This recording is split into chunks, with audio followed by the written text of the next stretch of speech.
সন্ধ্যা doctor Zakir এবং যারা উপস্থিত আছেন। আমার কোনো কিছু বলার আগে আমি কেবল বলতে চাই, আমি যা জিজ্ঞেস করছি তাতে কাউকে অসম্মান করা আমার লক্ষ্য নয়, এবং এবং এবং সবার কাছে আমি খুবই তরুণ, তাই কিছু বেঠিক বললে আমাকে ক্ষমা করবেন। আমার প্রশ্ন হচ্ছে, যতদূর আমি দেখেছি এবং জেনেছি, আমার চতুর্পাশে আমি দেখেছি ইসলাম প্রতিমা পূজায় বিশ্বাস করে না। তাই আমি জানতে চাই প্রতিমা পূজায় বিশ্বাস না করার কারণ কি? এটা আমার প্রথম প্রশ্ন। ভাই প্রশ্ন করলেন যে তার বিশ্বাস মতে ইসলাম প্রতিমা পূজায় বিশ্বাস করে না। কেন ইসলাম প্রতিমা পূজায় বিশ্বাস করে না? যে কারণে ইসলাম প্রতিমা পূজায় বিশ্বাস করে না তা হচ্ছে এটা নিষিদ্ধ। পয়েন্ট নাম্বার 1, আপনি ঈশ্বরের প্রতিমা বানাতে পারেন না। ঈশ্বরের প্রতিমা বানালেন আপনি ঈশ্বরকে অবমাননা করলেন। ধরেন আপনি প্রতিমা বানালেন এবং ধরেন প্রতিমাটা পড়ে গেল, প্রতিমাটার কি হলো? সেটা ভেঙে গেল। যদি প্রতিমা নিজেকে সাহায্য করতে না পারে, কিভাবে আপনাকে সাহায্য করতে পারবে? স্যার, কিন্তু এখানে আমার পয়েন্ট হচ্ছে, যদি ঈশ্বরের প্রতিমা থাকে সেটা আসল ঈশ্বর না হতে পারে যিনি বিরাজমান, কিন্তু এটি আমাকে তার প্রতি উপাসনায় সহায়তা করে, প্রার্থনায় মনোযোগ বাড়িয়ে দেয়। যদি এটা সাহায্য করে আসল প্রার্থনায় মনোযোগ বাড়াতে, আপনার কি ধারণা এটা কি ঠিক? ভাই বলছেন যে সে প্রতিমা যদি ঈশ্বরের প্রতি মনোনিবেশে সহায়তা করে সেটা কি তার জন্য ভালো নয়? কিন্তু ঈশ্বর যখন বলছেন আমার প্রতিমা বানিও না, তবুও কি আপনি বলবেন এটা স্রষ্টাকে মনোনিবেশে সাহায্য করে? এটা কি ঠিক না ভুল? যদি আপনি ঈশ্বরকে ভালোবাসেন তাহলে তাকে মান্য করবেন কিনা? যদি আপনি ঈশ্বরকে ভালোবাসেন তাকে মানতে হবে। ধরুন আপনি একটা কোম্পানিতে কাজ করেন এবং বস আপনাকে বলছেন যথাসময়ে অফিসে আসুন। আপনাকে ঠিক 10টায় আসতে হবে।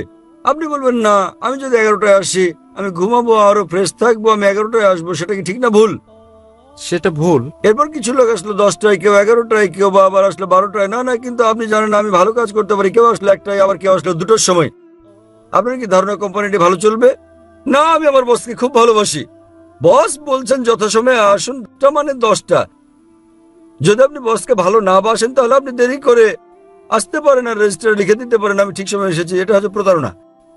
তাই আল্লাহ স্পষ্ট করে বলে দিয়েছেন কোরআনে যে প্রতিমা পূজা করা নিষিদ্ধ।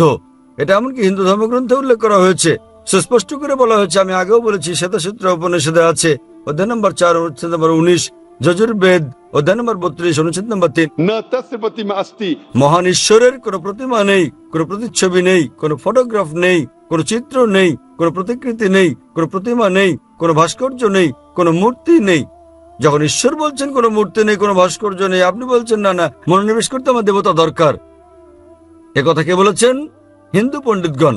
যখন আমি পণ্ডিতকে বলি যে এটা স্পষ্ট করে উল্লেখ আছে বেদে পূজা করা ভুল, তারা বলেন না না, প্রথম দিকে যখন আমি প্রাথমিক ধাপে থাকি, নিম্ন পর্যায়ে আমার প্রতিমা পূজা প্রয়োজন মনোযোগের জন্য। যখন আপনি উচ্চ স্তরে, উচ্চ সচেতনতার স্তরে পৌঁছান তখন আর প্রতিমা দরকার নেই। তাই আমি হিন্দু পণ্ডিতদের বলি, মুসলিমরা ইতোমধ্যে সচেতনতার উচ্চ স্তরে পৌঁছে গেছে। স্যার, স্যার, তবে যদি এটা আমাকে সাহায্য করে কোনোভাবে, তাহলে ঈশ্বর কেন বলবে এটা করো কারণ না? আপনি ঈশ্বরকে হেয় করছেন। ধরেন আপনার বস বললেন 10টায় আসতে, না এটা আমাকে সহায়তা করে, আমি যদি 11টায় আসি শান্তি অনুভব করি, তাহলে আপনার বস আপনাকে বলবেন যদি আপনার সহায়ক হয় তাহলে কোম্পানি থেকে বেরিয়ে যান, অন্য কোম্পানিতে যোগ দেন। যেখানে কেউ আসে 10টায়, কেউ 11টায়, কেউ 12টায় আসে।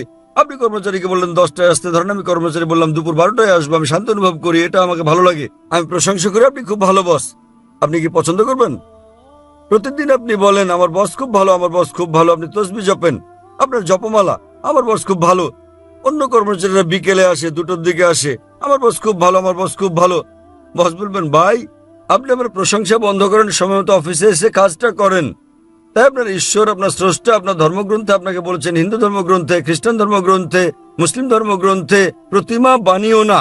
আপনি ঈশ্বরকে অবমাননা করছেন। এত ক্ষমতাবান ঈশ্বর, তার প্রতিমা বানাচ্ছেন। কে প্রতিমা বানাচ্ছে? কে বানাচ্ছে? মানুষ। তখন ঈশ্বর বলবেন আমি মানুষ জাতিকে বানিয়েছি, এখন মানুষই বানাচ্ছে আমাকে। কি বোকামি এটা!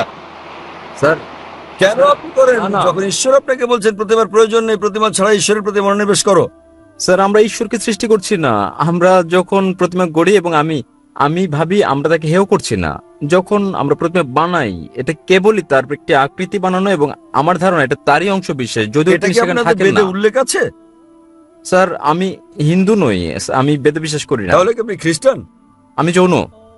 জৈন। জৈনরা কি ঈশ্বরে বিশ্বাস করে? হ্যাঁ, তা করে। আপনি কি আপনাদের জৈন মতবাদ জানেন? কে আপনাদের ঈশ্বর বলেন আমাকে? স্যার, প্রভু মহাবীর। তিনি হলেন ত্রিতাঙ্কা, তিনি ঈশ্বর নন। আপনি জৈন মতবাদ জানেন না?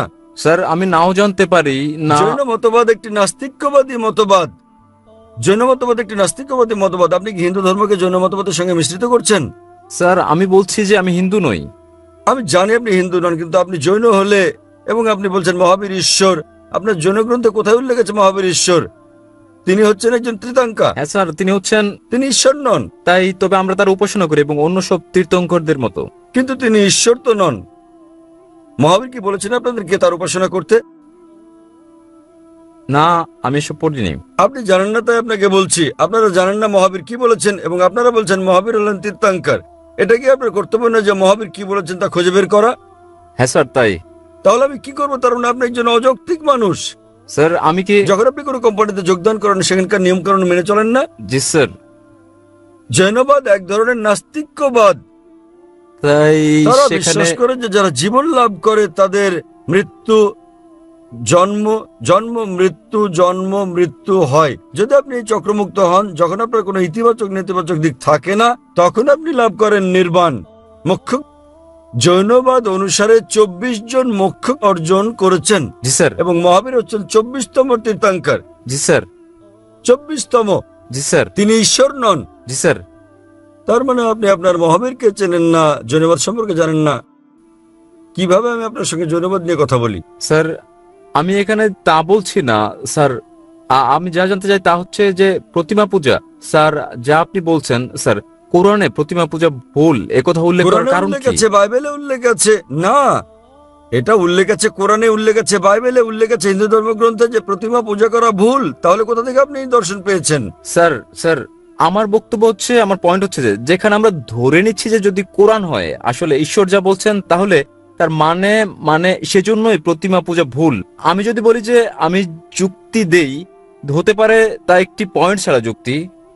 তবু যদি আমি বলি যে কোরআন ঈশ্বরের বাণী নয়, তাহলে কি আসল যুক্তি যে প্রতিমা পূজা ভুল? খুব ভালো, তাহলে আপনাকে বলতে হবে কোনটা ঈশ্বরের বাণী। যদি কোরআন ঈশ্বরের বাণী না হয় তাহলে কোনটা ঈশ্বরের বাণী বলেন আমাকে। স্যার, আমি জানি না, আপনি তাই যদি আমি না জানেন, আমি জানি, আপনি আমাকে অনুসরণ করেন। যদি আপনি না জানেন তো শিক্ষককে জিজ্ঞেস করেন। একজন ছাত্র বলছে শিক্ষককে 2+2=4 নয়, শিক্ষক বললেন কত বলছে আমি জানি না। কিন্তু স্যার, আমি যদি জবাবে সন্তুষ্ট না যদি হই? আপনি সন্তুষ্ট না হন তাহলে কারণ সেটাই। আপনি কি আমার আগের উত্তর কখনো শুনেছেন, আমার ভিডিও দেখেছেন? না স্যার, এই প্রথম আমি আপনার বক্তৃতা শুনছি। আচ্ছা, আপনি কি আমার আগের উত্তর শুনেছেন যা আমি বিজ্ঞান সম্পর্কে এক নাস্তিককে বলেছি? আপনি কি মনোযোগ দিচ্ছেন? স্যার, হতে পারে সে সময় আমি হলে ছিলাম না। আপনি কি? সে উত্তরটা হচ্ছে, যদি আপনি না থেকে থাকেন আমি অনুরোধ করি আপনি যান এবং দেখুন আমার ভিডিও ক্যাসেট কোরআন কি আল্লাহর বাণী, আমার ডিভিডি। ওকে, নামটা কি কোরআন বলবেন? কি- নামটা কি আবার বলবেন? কোরআন কি ঈশ্বরের বাণী? কোরআন কি ঈশ্বরের বাণী?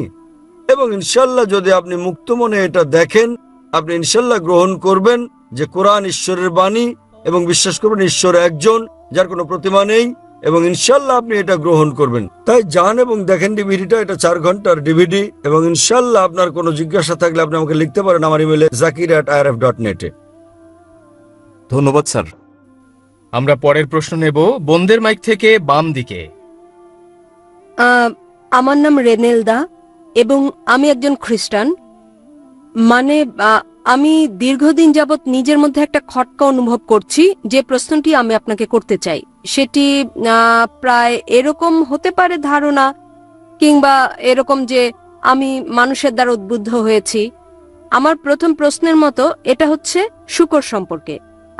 মূলত আমি জানতে চাই হারাম কথাটির মানে আসলে কি।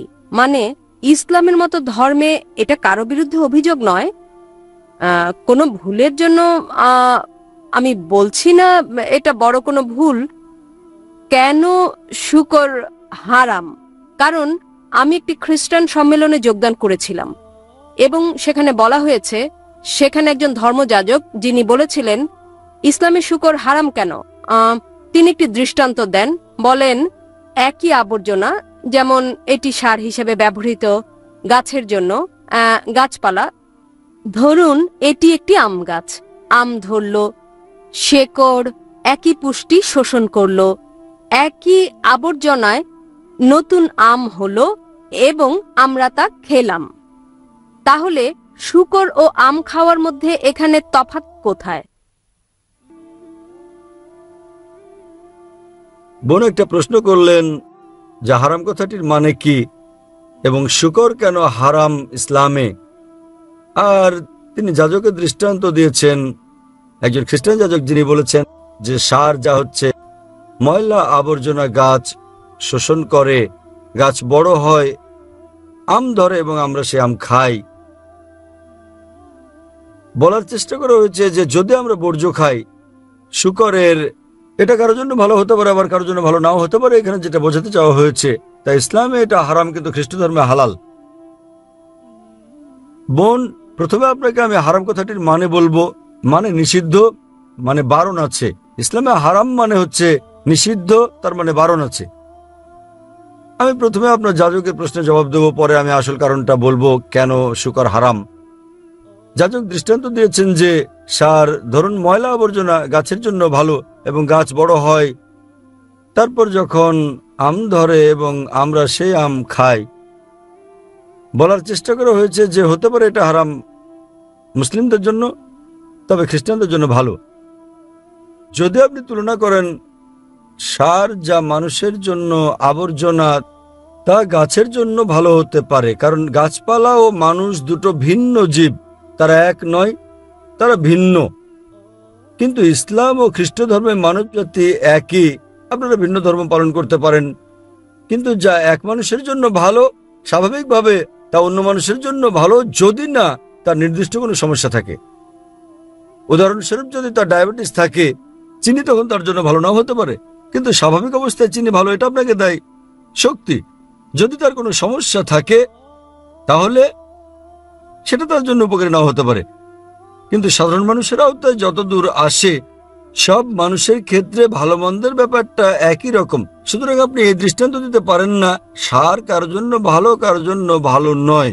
আমাদের যা করতে হবে, আমাদেরকে গাইডের কাছে যেতে হবে। গাইড আমাদের কি বলে এবং আমরা বিশ্লেষণ করার চেষ্টা করব গাইড আমাদের কি বলে। খ্রিস্ট ধর্মের গাইড হচ্ছে বাইবেল, ইসলামের গাইড হচ্ছে কোরআন। যখন আমরা কোরআন পড়ি, অন্তত 4টি ভিন্ন জায়গায় যেখানে কোরআন বলছে শূকর খাওয়া নিষিদ্ধ। আল্লাহ কোরআনে বলেছেন সূরা বাকারা অধ্যায় নম্বর 2 আয়াত নম্বর 173, সূরা মাইদা অধ্যায় 5 আয়াত নম্বর 3, সূরা আনাম অধ্যায় 6 আয়াত নম্বর 145 এবং সূরা নাহল অধ্যায় 16 আয়াত নম্বর 115। তোমাদের জন্য নিষিদ্ধ করা হয়েছে মৃত মাংস, রক্ত, শূকরের মাংস এবং আল্লাহর নাম ব্যতীত অন্য কারো নামে উৎসর্গ করা খাদ্য। তাহলে এখানে কোরআনে বলা হচ্ছে 4টির কম জায়গায় নয় যে শূকরের মাংস খাওয়া, পোর্ক নিষিদ্ধ। অনুরূপভাবে আপনি যদি বাইবেল পড়েন, বাইবেলের অন্তত 3টি জায়গায় বলা হয়েছে শূকরের মাংস খাওয়া নিষিদ্ধ। বাইবেলে বলা হয়েছে বুক অব লেভিটিকাস অধ্যায় নম্বর 11, অনুচ্ছেদ 7 ও 8, তোমরা শূকরের মাংস খাবে না, না এর দেহ স্পর্শ করবে, এটা তোমাদের জন্য হালাল নয়। একই বার্তা দেওয়া হয়েছে বুক অব ডিউটেরোনমিতে অধ্যায় নম্বর 14, অনুচ্ছেদ 8, শূকরের খুর বিভক্ত নয় এবং একে তোমরা বেছে নিও না এবং এটা তোমাদের জন্য হালাল নয়। একই কথা বলা হয়েছে বুক অব আইজায়া অধ্যায় 65, অনুচ্ছেদ 2 থেকে 5, তোমরা শূকরের মাংস খেও না। তাহলে বাইবেলে অন্তত 3টি ভিন্ন জায়গায় বলা হয়েছে যে তোমরা শূকরের মাংস খাবে না। এবং যীশু খ্রিস্ট তারপর শান্তি প্রসাদক বলেছেন গসপেল অব ম্যাথিউ অধ্যায় নম্বর 5, অনুচ্ছেদ 7 থেকে 20, ভেবো না যে আমি নিয়ম ভাঙতে বা নবীদের ধ্বংস করতে এসেছি। আমি ধ্বংস করতে আসিনি, বরং পূর্ণ করতে এসেছি। কেউ যদি একটি হিতোপদেশ ভঙ্গ করে, তাকে স্বর্গরাজ্যে ডাকা হবে না। তার মানে যদি আপনি ওল্ড টেস্টামেন্টের একটি নিয়ম বিন্দু পরিমাণও ভঙ্গ করেন, আপনি জান্নাতে প্রবেশ করবেন না। তাই একজন খ্রিস্টান হিসেবে যদি আপনি বাইবেল বিশ্বাস করেন, তাহলে শূকরের মাংস খাওয়া আপনার জন্য নিষিদ্ধ, আপনার জন্য বারণ, আপনার জন্য হারাম। যদি আপনি মুসলিম হন, যদি আপনি কোরআন বিশ্বাস করেন, এটা নিষিদ্ধ। যদি আপনি বাইবেল কিংবা কোরআন বিশ্বাস না করেন, আসুন বিশ্লেষণ করে দেখি আজকালকার কারণ, যুক্তি ও বিজ্ঞান শূকরের মাংস সম্পর্কে কি বলে। আজকালকার বিজ্ঞান আমাদেরকে বলছে যে আপনি শূকরের মাংস খেলে সম্ভাবনা আছে যে অন্তত আপনার 70টি রোগ হতে পারে। আপনার গুণাকৃমি হতে পারে, আপনার কেঁচোকৃমি হতে পারে, যেটা সবচেয়ে বিপজ্জনক অন্যান্য সব রোগের মধ্যে, সেটা হচ্ছে ফিতাকৃমি। একে বলে টিনিয়া সোলিয়াম এবং এটি থাকে পরিপাকতন্ত্রে, আর এটি খুবই লম্বা। যদি আপনি খুব ভালো করে সিদ্ধ করেন ডিম, টিনিয়া সোলিয়ামের ওভা তখনও মরে না এবং পরিপাক নালী থেকে এটা রক্তের মধ্য দিয়ে শরীরের প্রায় সব অঙ্গেই যেতে পারে। এটি চোখে ঢুকে অন্ধ করে দিতে পারে চোখ, হৃৎপিণ্ডে ঢুকে হার্ট অ্যাটাক ঘটাতে পারে, এটি মস্তিষ্কে ঢুকে মস্তিষ্ক অকার্য করে দিতে পারে। এবং যখন আপনি বুঝতে পারবেন যে আপনি এই রোগে আক্রান্ত, ততক্ষণে দেখবেন আপনার অপূরণীয় ক্ষতি হয়ে গেছে। অধিকন্তু বর্তমান বিজ্ঞান আমাদের বলছে, যখন আপনি শূকরের মাংস খান, দেখবেন তাতে চর্বির উপাদান বেশি রয়েছে, বরং কম রয়েছে মাংসপেশি করার উপাদান। সেই কারণেই শূকরের মাংস যারা নিয়মিত খায় তাদের বেশিরভাগেরই ভুঁড়ি বড়, তারা মোটাসোটা। বর্তমান বিজ্ঞান আমাদের বলছে যে শূকরের মাংস খেলে তাদের বেশি সম্ভাবনা থাকে অ্যাথেরোক্লোসিস হওয়ার। অ্যাথেরোক্লোসিস আজকাল বিজ্ঞান আমাদের বলছে যে যদি আপনি নিয়মিত শূকরের মাংস খান, আপনার উচ্চ রক্তচাপ হতে পারে। সেজন্য বর্তমানে 50%-এর বেশি আমেরিকান তারা উচ্চ রক্তচাপে ভুগছে, কারণ তাদের বেশিরভাগই শূকর খায়। বর্তমান বিজ্ঞান এটা বলছে যে পৃথিবীর বুকে সবচেয়ে নোংরা প্রাণীর অন্যতম হচ্ছে শূকর। যেখানে আপনি ময়লা আবর্জনা দেখবেন সেখানে শূকর দেখতে পাবেন। বর্তমান বিজ্ঞান এও বলছে যে শূকর পৃথিবীর সবচেয়ে নির্লজ্জ প্রাণীগুলোর অন্যতম। শূকর বর্তমানে পৃথিবীর বুকে সবচেয়ে নির্লজ্জ প্রাণীগুলোর অন্যতম প্রাণী। এরা উপভোগ করে এটা দেখে যে স্বামী স্ত্রীকে, নিজ সহচরকে বন্ধুর সঙ্গে যৌনাচারে দেখে। পাশ্চাত্যের দেশগুলোতে আমরা ডান্স পার্টি দেখতে পাই। ডান্স পার্টির পর স্ত্রী বদল করে নেয় তারা। তুমি আমার স্ত্রীর সঙ্গে ঘুমাবে, আমি তোমার স্ত্রীর সঙ্গে ঘুমাবো। আপনি এটাকে ভদ্রতা ভাববেন? এবং একটা বৈজ্ঞানিক বিষয় আছে যে শূকর খেলে শূকরের মতো আচরণ করে থাকে।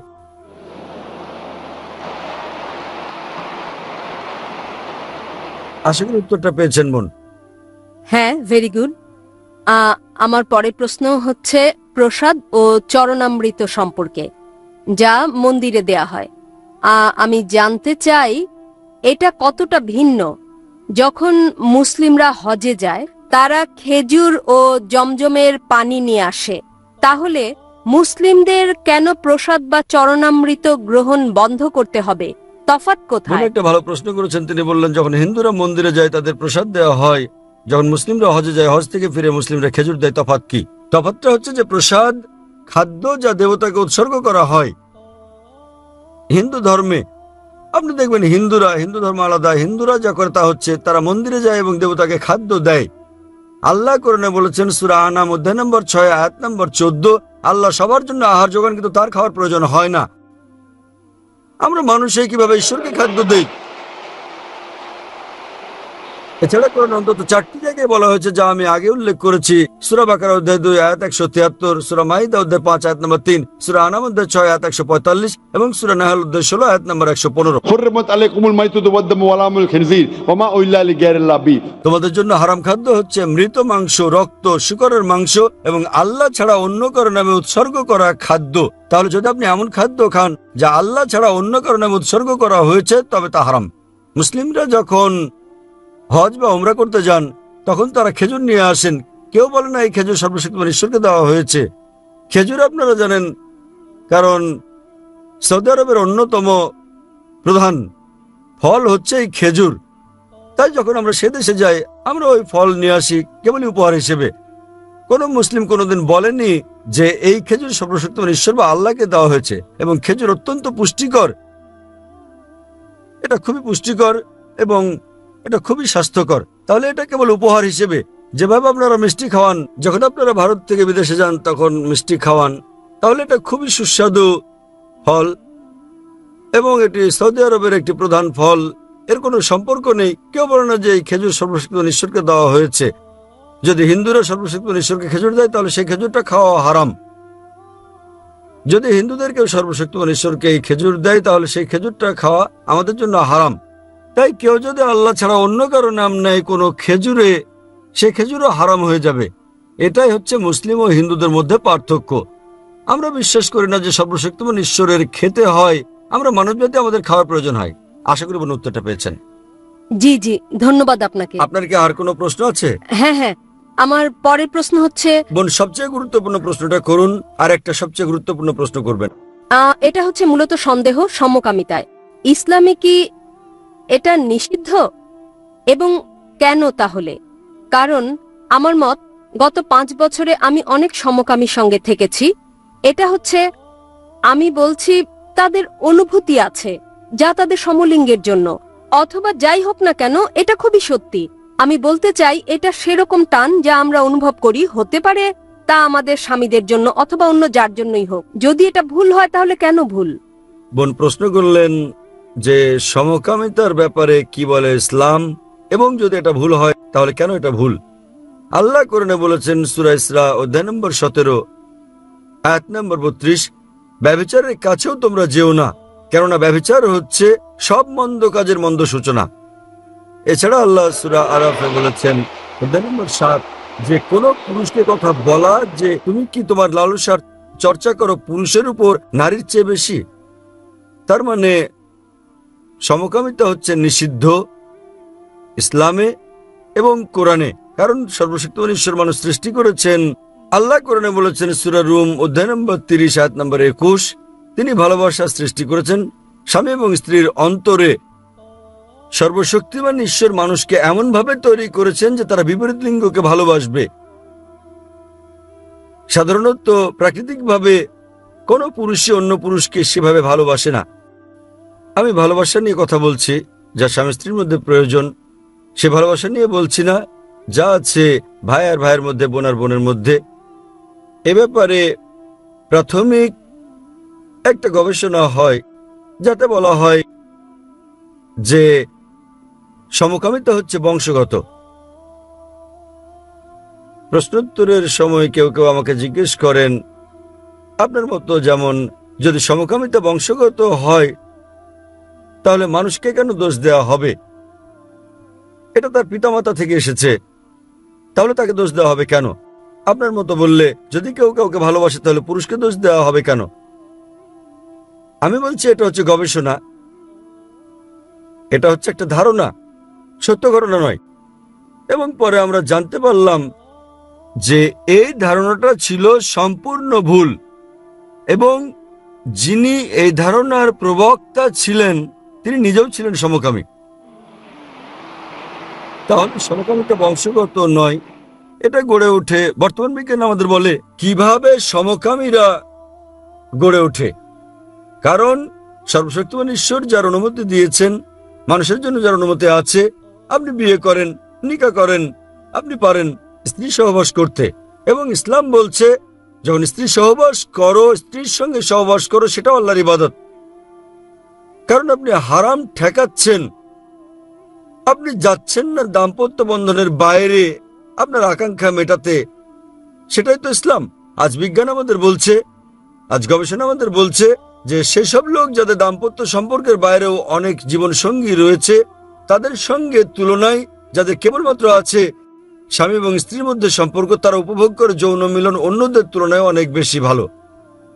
এবং আজকাল যা ঘটছে, যখন আপনি এসব নিয়ে ক্লান্ত হয়ে পড়েন, আপনি পাশ্চাত্য দেশে যান, সেখানে রক্ষিত রয়েছে 5, 10, 20 কোনো সমস্যা নেই। আপনি শুরু করেন এরপর অস্বাভাবিক কাজ করতে, আর যখনই আপনি অস্বাভাবিক কাজ শুরু করেন আপনি স্রষ্টার আইন অনুসরণ করছেন না, এবং আপনি ভুল পথে আপনার কামনা চরিতার্থ করার চেষ্টা করেন। যখন আপনি ভুল পথে চলতে থাকেন তখন আপনি যেতে থাকেন বাইরের দিকে অস্বাভাবিকতায়, এবং এভাবেই এক ব্যক্তি সমকামী হয়ে যায়। এটা বংশগত নয়, কারণ আপনি সীমার বাইরে চলে যান, যে সীমা দিয়েছেন সর্বশক্তিমান ঈশ্বর আপনাকে। আপনি অন্য জিনিস চেষ্টা করেন, আপনি অস্বাভাবিক জিনিস চেষ্টা করেন, এবং শেষ পর্যন্ত আপনি উপনীত হন এমন পর্যায়ে যা আপনি আর কখনো বিপরীত লিঙ্গের সঙ্গে মিলন উপভোগ করেন না, তাই আপনি সমলিঙ্গের সঙ্গে যৌনাচার করেন। তাহলে বোন, এখানে তারা সর্বশক্তিমান ঈশ্বরের আইন ভঙ্গ করে এবং তারা অস্বাভাবিক কাজ করে, আর এভাবেই তারা মানসিকভাবে পরিণত হয় সমকামীতে। তাহলে স্বাভাবিকভাবেই সর্বশক্তিমান ঈশ্বরের আইন ভঙ্গ করা সম্পূর্ণ ভুল, এবং এভাবেই একজন মানুষ হয়ে পড়ে সমকামী। তাই তাদেরকে বিশ্বাস করতে হবে যে ইসলাম সমকামিতা নিষেধ করে, এমনকি খ্রিস্ট ধর্ম সমকামিতা নিষেধ করে। বেশিরভাগ ধর্মই সমকামিতার বিরুদ্ধে। এখন পাশ্চাত্যের দেশেও বলা হচ্ছে গণতন্ত্রের কারণে বেশিরভাগ লোক যা বলে তাই জয়ী হয়ে যায়, সংখ্যাগরিষ্ঠতা জয় হয়। ইসলামে সংখ্যাগরিষ্ঠতা জয়ী হয় না, হক জয়ী হয়, সত্যের জয় হয়। আমার মনে পড়ে 1996 সালে যখন আমি কানাডায় গিয়েছিলাম, প্রথমবারের মতো লেকচার দিতে গিয়েছিলাম। কাগজের প্রথম পৃষ্ঠায় দেখলাম একজন পুরুষ আরেকজন পুরুষকে চুমু খাচ্ছে। এক পুরুষ আরেক পুরুষকে চুমু খাচ্ছে এবং বলছে তারা পরস্পরকে বিয়ে করেছে। বর্তমান পাশ্চাত্যে যদি আমি সমকামিতার বিপক্ষে বলি সেটা অপরাধ হয়ে যাবে, সেটা অপরাধ। তাহলে আমরা যা বুঝলাম যে অতীতে সব দেশে সমকামিতা ছিল অপরাধ। পরে পাশ্চাত্যের কিছু দেশে, কানাডার মতো, এর প্রতি আইন অনুমোদন করা হয়। আজকাল বেশিরভাগ পশ্চিমা দেশে সমকামিতা হচ্ছে বৈধ। এমনকি ইন্ডিয়ার মতো একটা দেশ, যে দেশ থেকে আমি এসেছি, তারাও ভাবছে এটাকে বৈধতা দেওয়ার কথা।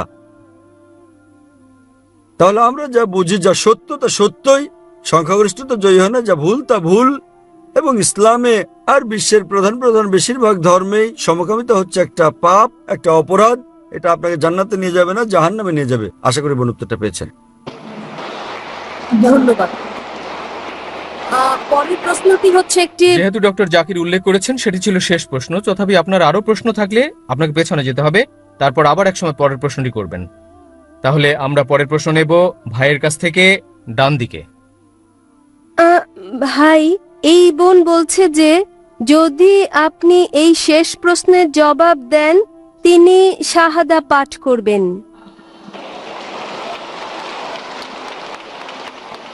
প্রশ্ন করুন। এখানে এই প্রশ্নটি হচ্ছে, আমি পড়েছি এটি এক নাস্তিকের লেখা, যাতে বলা হয়েছে এরকম: যখন আল্লাহ স্বর্গের উদ্যান সৃষ্টি করলেন তিনি সেখানে আদম ও ইভকে পাঠালেন, এবং কিন্তু তাদের নিয়ম ভঙ্গ করার কারণে তারা সেখানে যে ফলটি ছিল, আমি ফলটি চিনি না, যা নিষিদ্ধ ছিল, তাদেরকে উদ্যান থেকে বের করে দেয়া হয়, তাদেরকে বাগানের বাইরে নিক্ষেপ করা হয়।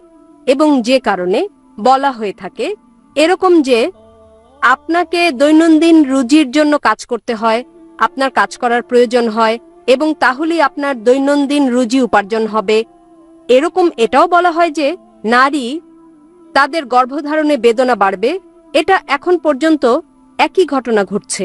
আমাদের কঠোর পরিশ্রম করতে হবে, আমাদের সংগ্রাম করতে হবে, দৈনন্দিন রুজির জন্য আমাদের প্রয়োজনীয় সবকিছু করতে হবে। এবং একই জিনিস নারীর ক্ষেত্রেও, যেমন তারা গর্ভধারণে মারা যাচ্ছে যদি তাদের বেদনা বৃদ্ধি পায়। কেন তাহলে আল্লাহ নিজেই তাদেরকে এত নির্মম কষ্ট দিয়ে যাচ্ছেন? আজ পর্যন্ত তারা একই রকম শাস্তি পাচ্ছে। অন্য মানুষকে ক্ষমা করার একটা দৃষ্টান্ত এটা কিভাবে হতে পারে, যখন আল্লাহ নিজেই ক্ষমা করেননি অথবা আমাকে সঠিক পথে চালাননি? বোন অত্যন্ত সুন্দর একটা প্রশ্ন করেছেন। তিনি ঠিকই বলেছেন যে বোন, আপনি যা উল্লেখ করেছেন এটা আছে বাইবেলে। আপনি যা বলেছেন তা উল্লেখ আছে বাইবেলে।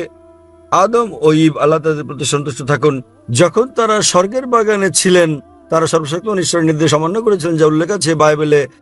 এবং এটা উল্লেখ আছে জেনেসিস অধ্যায় নম্বর 3 অনুচ্ছেদ 23-এ, যে সর্বশক্তিমান ঈশ্বর তাদেরকে শাস্তি দিলেন আর তিনি তাদেরকে বাগানের বাইরে নিক্ষেপ করলেন। এবং সর্বশক্তিমান ঈশ্বর বলেছেন জেনেসিস অধ্যায় 3 অনুচ্ছেদ 16-তে যে তোমরা নারীরা ঈশ্বরকে অমান্য করার কারণে তোমরা অনেক বেদনা সহ্য করে সন্তান জন্ম দেবে এবং তোমাদের আকাঙ্ক্ষা হবে স্বামীর কাছ থেকে তা পাওয়ার। তাই বাইবেল অনুযায়ী গর্ভধারণ নারীর জন্য একটি অভিশাপ। এখানে যার উদ্ধৃতি আপনি দিচ্ছেন তা হচ্ছে বাইবেল, এবং আমি আপনার সঙ্গে একমত যে কি করে ঈশ্বর ক্ষমা না করে পারেন। খ্রিস্ট ধর্মে সম্পূর্ণ দোষ বাইবেলে দেওয়া হচ্ছে নারীর উপর। ইভ ইভ ইভ আল্লাহ তার উপর সন্তুষ্ট থাকুন। আপনি পড়ে দেখবেন কোরআন, এমন একটি জায়গাও নেই কোরআনে যেখানে দোষ কেবল ইভের উপরে দেওয়া হয়েছে। আদম ও ইভ উভয়কে সমানভাবে দোষী করা হয়েছে। আল্লাহ তাদের উপর সন্তুষ্ট থাকুন। যদি আপনি পড়েন কোরআন, এটা উল্লেখ আছে সূরা আরাফে অধ্যায় নম্বর 7 আয়াত নম্বর 19 থেকে 27, যে আদম ও ইভ, আল্লাহ তাদের উপর সন্তুষ্ট থাকুন, তারা ঈশ্বরকে অমান্য করেন, তারা উভয়ই অনুতপ্ত হন এবং উভয়কে ক্ষমা করা হয়েছে, তাদের সমানভাবে দোষারোপ করা হয়েছে। এমন একটা আয়াত নেই কোরআনে যেখানে কেবল ইভের উপর দোষ দেওয়া হয়েছে। আল্লাহ তার উপর সন্তুষ্ট থাকুন। কিন্তু কোরআনে সূরা তাহায় একটি আয়াত রয়েছে অধ্যায় নম্বর 20 আয়াত নম্বর 121, বলা হয়েছে যে আদম আলাইহিস সালাম তিনি ঈশ্বরকে অমান্য করেছেন। তাহলে একটা আয়াত রয়েছে যাতে কেবল আদম আলাইহিস সালামের কথা বলা হয়েছে। তবে মোটের উপর যদি ভালো করে দেখেন, কোরআন উভয়কে দোষারোপ করে, আদম এবং ইভ, তারা উভয়ই আল্লাহ তাদের উপর সন্তুষ্ট থাকুন।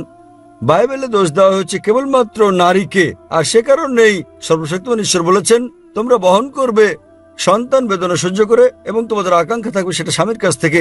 তো বাইবেল অনুযায়ী গর্ভধারণ একটা অভিশাপ, কিন্তু যদি আপনি কোরআন পড়েন গর্ভধারণ অভিশাপ নয়, গর্ভধারণ নারীর মর্যাদা বৃদ্ধি করে। আল্লাহ কোরআনে বলেছেন সূরা নিসা অধ্যায় নম্বর 4 আয়াত নম্বর 1, সেই নারীকে সম্মান করো যে তোমাকে গর্ভধারণ করেছে। এছাড়াও কোরআন বলছে সূরা লুকমান অধ্যায় নম্বর 31 আয়াত নম্বর 14 এবং সূরা আহকাফ অধ্যায় 46 আয়াত নম্বর 15, আমি মানুষকে পিতামাতার প্রতি সদয় হওয়ার নির্দেশ দিয়েছি, কষ্টের পর কষ্ট সহ্য করে মা তোমাকে গর্ভধারণ করেছে এবং বেদনা সহ্য করে জন্ম দিয়েছেন। তাহলে এখানে আমরা বুঝি যে কোরআন বলছে যে আমাদের পিতামাতাকে সম্মান করতে হবে, বিশেষ করে মাকে। এবং আমাদের প্রিয় নবী মুহাম্মদ সাল্লাল্লাহু আলাইহি ওয়াসাল্লাম বলেছেন, এটা উল্লেখ আছে সহিহ বুখারীতে খণ্ড নম্বর 8 আদবের বই অধ্যায় নম্বর 2 হাদিস নম্বর 2, এক লোক আসলো মুহাম্মদ সাল্লাল্লাহু আলাইহি ওয়াসাল্লামের কাছে এবং তাকে জিজ্ঞেস করলো কে সবচেয়ে বেশি ভালোবাসা এবং সাহচর্য পাওয়ার যোগ্য এই পৃথিবীতে। নবী উত্তরে বললেন তোমার মা। লোকটি জিজ্ঞেস করলো তারপর কে? নবী আবার বললেন তোমার মা। লোকটি আবার জিজ্ঞেস করলো তারপর কে? নবী আবারও বললেন তোমার মা। তারপর লোকটি জিজ্ঞেস করলো তারপর কে? তখন চতুর্থবারের নবী বললেন যে তোমার বাবা। তার মানে 75%, 3/4 ভালোবাসা ও সাহচর্য প্রাপ্য হচ্ছে তোমার মায়ের, 25%, 1/4 বাবার জন্য প্রাপ্য। সংক্ষেপে মা পাচ্ছেন গোল্ড মেডেল, তিনি পাচ্ছেন সিলভার মেডেল এবং ব্রোঞ্জ মেডেলটাও তিনি পাচ্ছেন। বাবাকে কেবল সান্ত্বনা পুরস্কার নিয়ে সন্তুষ্ট থাকতে হচ্ছে। তাহলে এই হচ্ছে ইসলামের শিক্ষা। ইসলামে গর্ভধারণ নারীর মর্যাদা বৃদ্ধি করে এবং আমি আপনার সঙ্গে একমত। একবার সর্বশক্তিমান ঈশ্বর মানুষকে ক্ষমা করে দিয়ে কি করে তাদের শাস্তির পর শাস্তি দিতে পারেন? তাহলে এই হচ্ছে ইসলাম ও খ্রিস্ট ধর্মের মধ্যে পার্থক্য। বোন, আপনি কি এই উত্তরে সন্তুষ্ট? হ্যাঁ, অবশ্যই। তাহলে আপনি কি এখন ইসলাম গ্রহণ করতে চান? হ্যাঁ। আপনি কি বিশ্বাস করেন ঈশ্বর হচ্ছেন একজন? হ্যাঁ, বিশ্বাস করি। আপনি কি বিশ্বাস করেন যীশু খ্রিস্ট হলেন ঈশ্বর? না। আপনি কি বিশ্বাস করেন নবী মুহাম্মদ সাল্লাল্লাহু আলাইহি সাল্লাম সর্বশেষ ও চূড়ান্ত পয়গম্বর? হ্যাঁ, করি। কেউ কি আপনাকে ইসলাম ধর্ম গ্রহণ করতে বাধ্য করছে? না। আপনি স্বেচ্ছায় গ্রহণ করছেন ইসলাম? হ্যাঁ। নিজের মতে ইসলাম গ্রহণ করছেন আপনি? হ্যাঁ। কেউ আপনাকে ঘুষ টুস দিচ্ছে? না। ইনশাআল্লাহ আমি আরবিতে বলবো, আপনি আমার শুনে শুনে বলবেন। ওকে। আশহাদু আশহাদু আল্লাহ আল্লাহ ইলাহা ইলাহা ইল্লাল্লাহ ইল্লাল্লাহ ওয়া আশহাদু ওয়া আশহাদু আন্না আন্না মুহাম্মাদান মুহাম্মাদান আবদুহু আবদুহু ওয়া রাসূলুহু। ওয়া রাসূলুহু। আমি সাক্ষ্য দিচ্ছি আমি সাক্ষ্য দিচ্ছি যে কোনো উপাস্য নেই কোনো উপাস্য নেই আল্লাহ ছাড়া, আল্লাহ ছাড়া। এবং আমি আরো সাক্ষ্য দিচ্ছি আমি আরো সাক্ষ্য দিচ্ছি যে যে নবী মুহাম্মদ নবী মুহাম্মদ হলেন বার্তাবাহক এবং আল্লাহর বান্দা। এবং আল্লাহর বান্দা। মাশাআল্লাহ, আপনি এখন মুসলিম। এবং আমি আল্লাহর কাছে দোয়া করি আল্লাহ যেন আপনাকে পথ দেখান এবং আপনার পরিবারের সদস্যদের পথ দেখাতে সাহায্য করেন। এই দুনিয়ায় আপনাকে উত্তম জীবন দান করেন এবং একই রকম পরকালও, এবং ইনশাআল্লাহ আপনাকে জান্নাত দান করুন।